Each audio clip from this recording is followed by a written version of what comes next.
The secret ingredient in my chicken curry recipe is love. It's true, when you cook with love, everything just tastes better.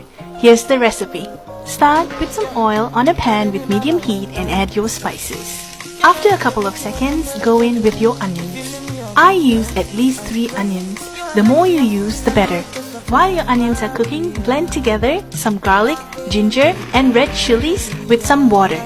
After 10 to 15 minutes, your onions would be caramelized and you can add your blended ingredients. Now it's time to use more spices to build flavor. Add 1 spoon of turmeric powder, 2 spoons of chili powder, and 3 spoons of chicken curry powder. At this point, you need to be a little patient and dry roast your spices for a couple of minutes. Then add a little water and continue to cook your spices.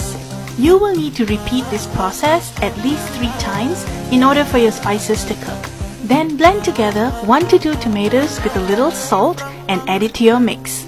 I love adding blended tomatoes to my spices because it really brings all of the flavor together. It's important for you to season your curry with some salt as you go. The entire process up till this point should take about 20 to 25 minutes.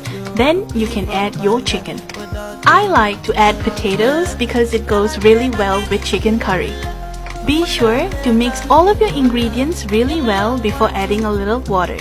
Then close the lid and allow your curry to cook for at least 20 minutes. Your chicken curry should pretty much be done when your potatoes are cooked. Now it's time to add a little salt, and this part is optional, but I like to add a little yogurt or coconut milk in my curry. It makes it creamier and your curry would have a rich flavor. The last ingredient I add to my curry is coriander, and then it's pretty much done. This chicken curry is amazing, especially if you enjoy it on the second day.